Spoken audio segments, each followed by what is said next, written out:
Thanks for listening to the Embrace the Madness podcast. Welcome back to this week's episode. My name's Madeline. Here we talk about what it means to live a conscious life and how you can make tiny little baby steps to creating your reality.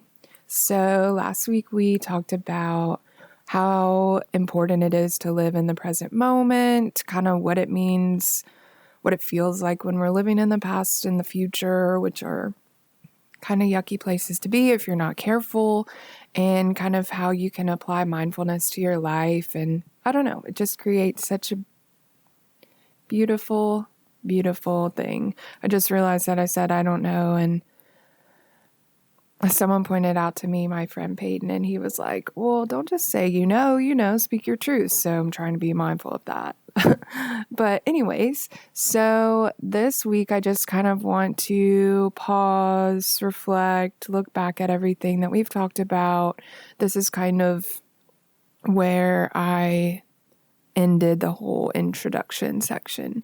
And what I wanted to do with the first several episodes, which I guess just so happens to be 6 or 5 or whatever, is kind of set the scene to, I guess, what I've learned up until this moment and what's kind of helped me when looking at how to live consciously and why it's just so important, so meaningful, at least in my opinion. So we talked about a lot of different things. We got to some really gritty stuff, what we're doing on this planet, what our meaning is, how important a reality check is and accountability, and how our ego kind of messes with us, could even self-sabotage us, stuff like that, and why it's important to live in the present moment. And I guess my method to the madness, I'm just kidding. I just wanted to drop that silly joke. Anyways, I feel like understanding this stuff will create some space in our lives where I guess stagnant energy used to be. And with all this new space, we have a lot of time and energy and emotional space too, to do the hard work, follow our dreams, create a reality. So that's kind of my whole spiel on episodes 2 through 6. And we'll talk about some of those in detail a little bit. And I also thought it would probably be a cool idea, just since we're reflecting anyways, to use that parallel and kind of have a little moment where I reflect on my past year and talk about what worked and what didn't work and stuff like that, and how self-care kind of blew up in my life and just really illuminated things for me. And yeah. And then at the end, I'll talk about kind of our plans for the future of the podcast. So I already kind of explained the method to the madness. We have to create that space so we have room to create. And I think that this is kind of mind-blowing to me when you think about it on a larger scale. Whatever that higher power or energy or God created this universe that we exist in, and it kind of mimics the smaller version of that creation. So when we create our reality or art or when we create anything, we are paralleling that fact of something, creating something, kind of like the birth of something. Oh, it's just, I don't know, it just makes me really excited, and it reminds me of my strength and power, and maybe it sounds cool to you too. So let's just get into a little spiel of what we've learned from the episodes that we've already talked about. And I guess this could be like a little Spark Notes version if you're just now tuning in. But I highly, highly recommend listening to all of them. We kind of get into serious stuff, and I'm just going to lightly, gently recap here. So the first real episode, we talked about our existence, what we're doing on this planet, and just looking at things kind of cut and dry. So I'm sure you've seen memes or anybody talking about it. We're literally bones, skeletons walking around with these meat sacks around us with muscles and blood vessels and brain cells and all these things. And the Earth's literally, due to gravity, but suspended in the air and just revolving around a star. And it's just really important to consider that when things get hard or stupid or angry, and just be like, well, at the end of the day, how big of an impact is this? We're only here for a very short amount of time. I just watched the coolest video. I can link you. I can link you if you're interested, but it's like Journey to the End of Time, and it takes where we are now in the universe, and through the research of scientists and physicists, they've looked at trillions, even more trillions than that, years in the future, and just kind of the course of action and what's going to happen with the planet and the sun and the other stars and the black holes. And there's a black hole graveyard, so you should check it out. But I just think that as morbid as it sounds, I just think that that's an important thing that we come to terms with and accept and stay conscious of, just so that we don't take ourselves too seriously. Or yeah, that's really all I have to say about that. And if you want to get into the religion part of it, I think that we can all agree that something created us, whether it's energy or God or a big cute kitten in the sky.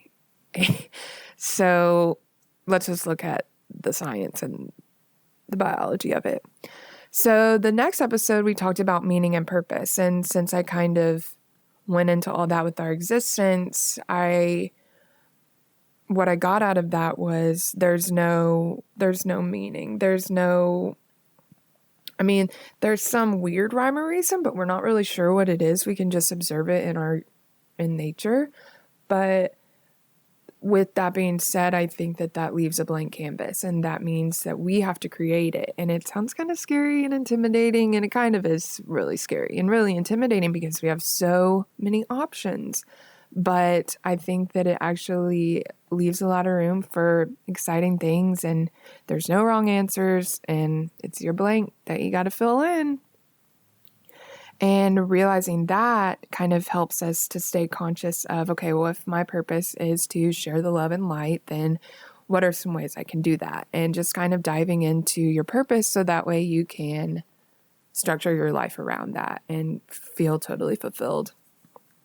So that brings us to the next episode, which reality check. I think that a lot of us are sleeping, and I'm not immune either. And so I feel like we have to kind of just like pull out the big flashlight and look at our lives completely and say, here's some spots that I haven't really tended to. There's this whole side of my life that I haven't even thought about. Oh gosh, I wanted to do this, but I'm way, way, way too far behind. And we just need to make sure we stay awake so that we can stick to our journey and do what we want. And I also think that we do need to realize that the way our society and things are structured, they want us to stay asleep because our potentials are way awesome and they're way scared and they can't make money off of us when we're living our dreams and doing things for ourselves. So I think that it's also our power that we need to take back and fight the good fight and fight back. These are our lives. We're going to take control, and you can't stop me. So what can stop you, we learned, is your ego, which in the episode, I just really get into the evolutionary side of it.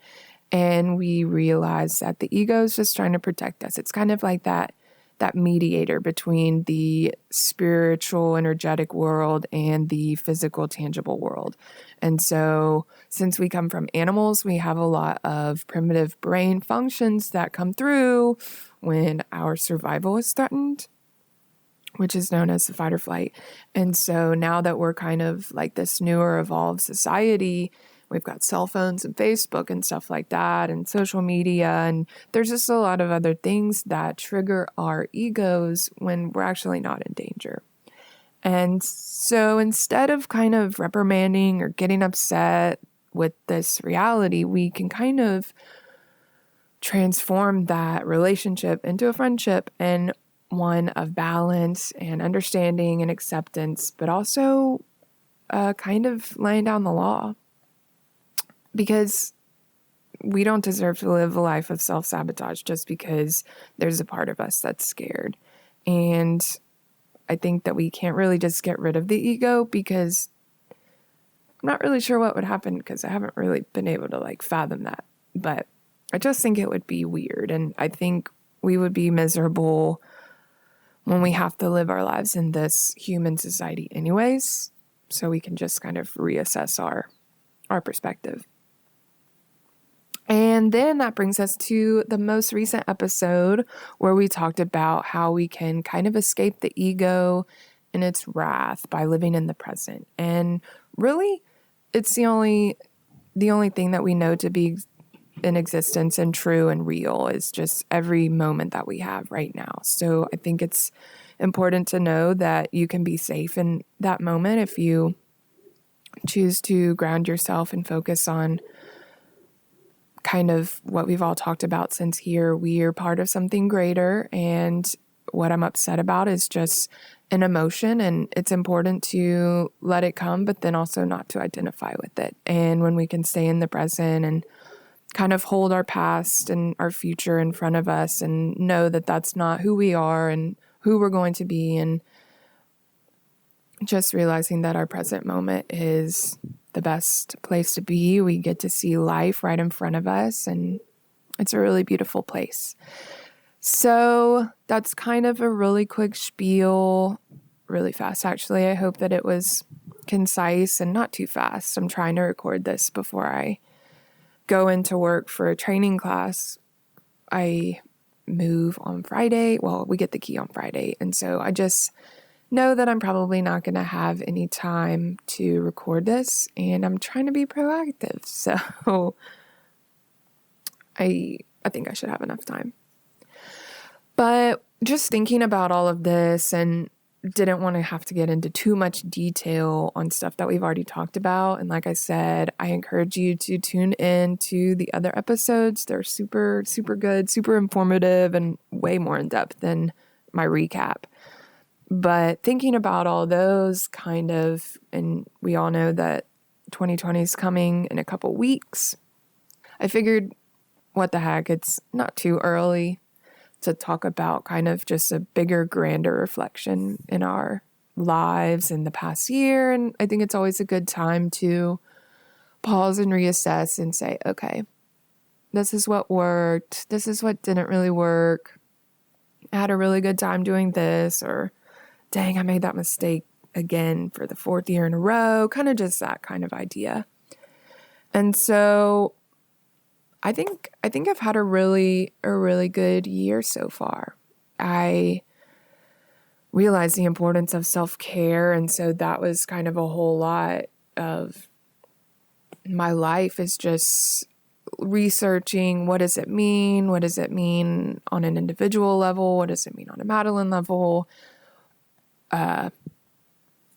And if you follow my blog, Madly in Love, I actually did an acronym. I have to finish the last one, but I realized that I couldn't write about them until I kind of mastered it in my life.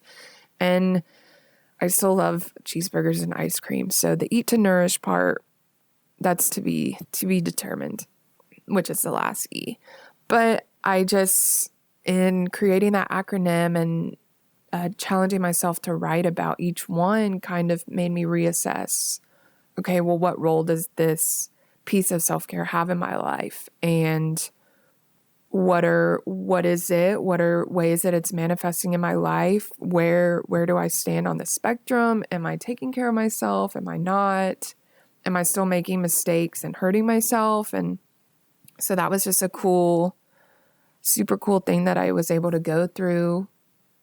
Setting boundaries, respecting yourself, being authentic with yourself, embracing the darker sides that are kind of ugly and we don't like acknowledging or accepting, and just really got into some heavy stuff. But I think that I've truly come out on the other side and just know myself so much deeper. And I'm really grateful that I've had the opportunity to take this journey and realize how cool I am and my potential for greatness and stuff like that.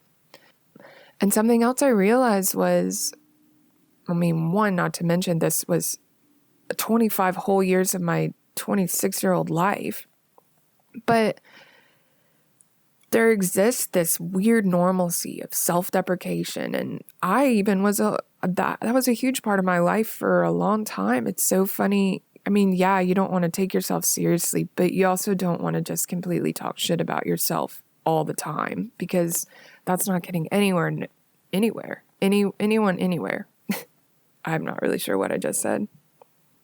But I just realized how sad and how unnecessary it is, and that I created this whole skewed mindset and perspective of myself, and now I'm having to unlearn all of those behaviors and rebuild that friendship with myself. But I mean, it's possible, and I've totally been able to do it. I catch my thoughts all the time now, and I try to make sure that I don't say anything self-deprecating or hurtful or demeaning about anyone else. And it's truly been a really enjoyable experience.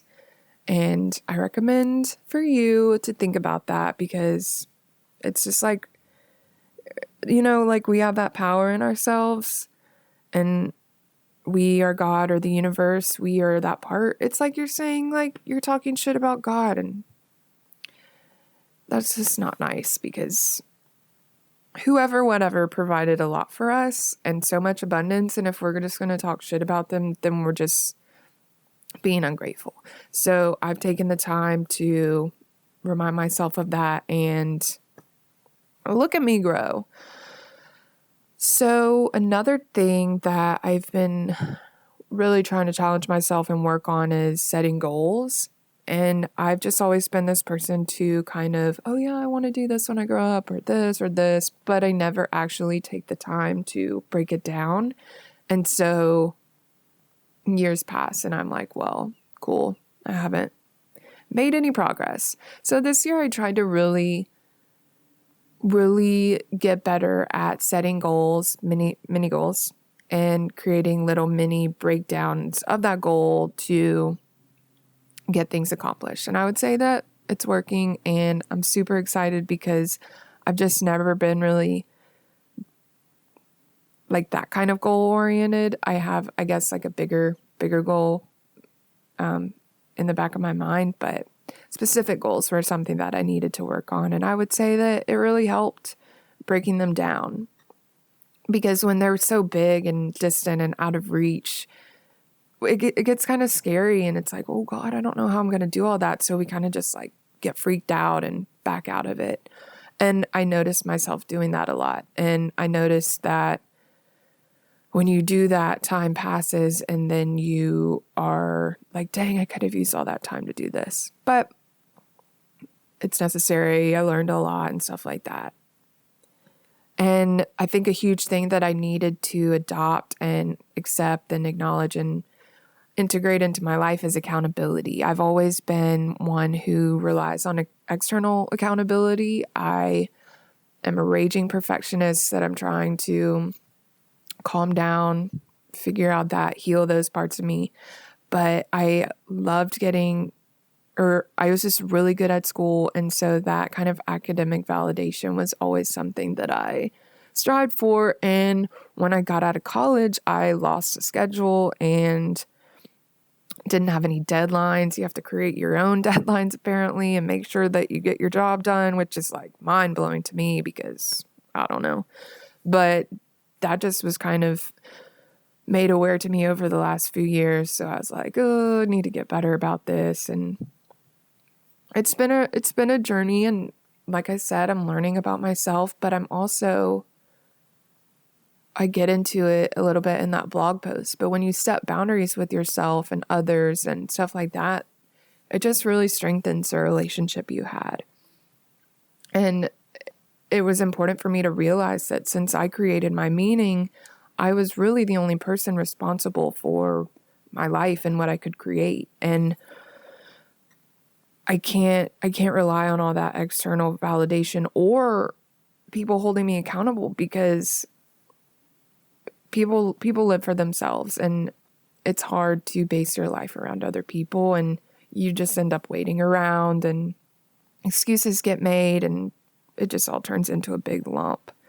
But I deserve the things that I want, and I realized that and realized that I needed to be accountable for myself. And it was up to me to make sure those things followed through. And so, yeah, it just starts a cycle. And it's hard. Being accountable and telling yourself no when you really want to say yes is really hard. And I'm not perfect and I'm still working on it. But when you have done it and you're able to look back and you can kind of trace your progress and look at your achievements and accomplishments and just really feel that, it's just like really powerful. And so I think that's what inspires me to stay on track and stay disciplined. And I'll let you know when I learn how to stop hoarding clutter and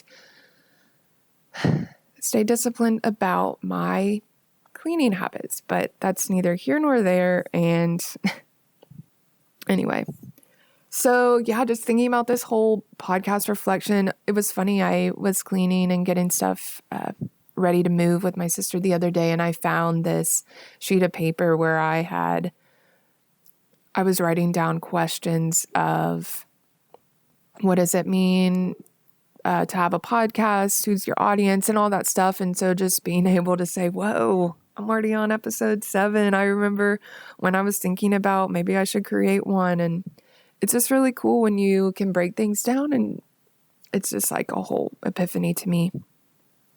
But anyways, I've just grown so much in this past year, and I think it's because I've learned to trust myself and trust my journey and respect myself. And it's just, I'm so grateful for everything that's happened and all the people that I've met and all the friends that I share with. And it's just really, really, really exciting. And it reminds me of my strength and my potential and what I can do. And I'm really, really, really looking forward to 2020. I'm just super stoked, and I feel like it's going to be a really good year. What did they say? Hindsight's always 2020. I hope that this year is good for you as well. And I think that when you can start to create this relationship with yourself, that things, just the gears start flowing and things get better. And that could happen with age and experience, but I just feel a lot of stuff, and I just want to do my part and help everyone realize that. And so this whole reflection journey, setting the stage, is for the next part of the show. And that's where I'm going to spend, I think, maybe like 10 or something episodes covering self-care and the things that I've learned. We'll go into boundaries, we'll go into self-talk, we'll go into accountability and all those things. And we'll really just dive into my experience with those and how taking care of ourselves will create our lives. And I mean, we're the center of our own individual universe, and it's that relationship. I kind of have boiled it down to the universe experiencing itself as a human, and kind of each learning different lessons through each of the 6 billion, zillion, trillion things that are happening in the world. And so it's cool because everybody's perspective is different, and it's like it's learning different lessons. And so I want to just focus on myself and take care of myself so that I can heal those wounds and heal the collective consciousness or unconsciousness. Heal the collective. And yeah, I feel like self-care is a big hurdle that you need to overcome and appreciate so that you can create your intention as well. And how I kind of got to that is just this whole self-awareness and stuff. And I realized that I was doing all these things over time, years and years of the same mistakes. And no wonder I'm not growing in this part or succeeding here and the relationships and stuff like that. And really, there was a whole lot of me that was scared and not confident and didn't believe that I could do these things. And It was literally inhibiting my dreams and my ambitions. And all of these limiting beliefs in my subconscious just really, really just stopped me from moving upwards. And I mean, I feel like I've grown. I mean, and growth's never linear anyways, but I just feel like it was a smaller slope.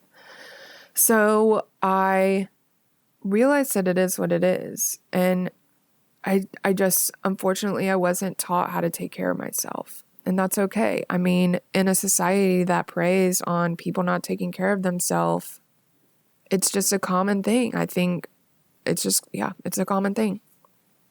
But it's kind of that thing that we talked about in the reality check episode is, well, now that I realized that and I wasn't taught, I don't think anybody's about to teach me now. So we kind of have to do the work and teach ourselves and truly invest in the relationship with ourselves, because we're the only person that's going to be with us always for our whole life. And no one's going to do the work for you. And doing my research, I realized it's not like cover self-care that people are talking about, like bubble baths and pedicures and shopping sprees. It's some real shit. It's looking at your whole entire life, almost like with scrutiny, but like the good kind. Really just looking at all the mistakes you've made and all the successes too, but really just looking at why you made those mistakes, where those beliefs came from, and it just really helped me to look at the pain and also look at the pain that I was creating for myself. But I think that when we can acknowledge and embrace those parts of us, then we can heal that part. And I think that if we don't really take care of ourselves, then we don't really care about our future. And that's what I realized. I just wasn't taking care of myself the way that I needed to be and looking for all that in other people. And that's never going to come. But reality is awesome. And I'm doing things that I never dreamed of. Well, I mean, I dreamed, but I never thought would come true. But it's all because when you can do this work and do the things that you were meant to do, things just start getting real. They start getting real. So I guess that's really all I have to talk about this week. Look at me go. I got just enough time to brush my teeth and get ready for the meeting.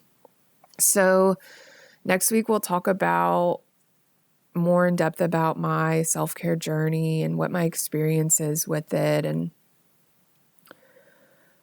maybe like a little rehash of what we're going to talk about, some things we'll talk about over the next couple of months, and just that introduction into the next part of the podcast that I'm so proud that I created.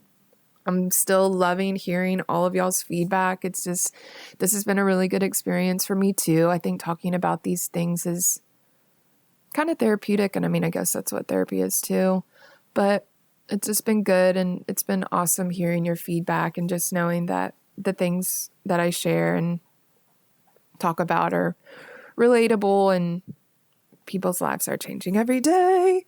So yeah, I'm going to go get ready. Thanks again for tuning in to this episode of Embrace the Madness. Don't forget to follow me on Instagram at embracethemadnesspodcast.com. I mean, that's not right.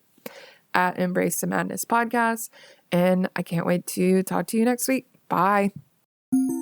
Thanks again for tuning in to this week's episode of Embrace the Madness. Don't forget to subscribe so you can learn to live your best life.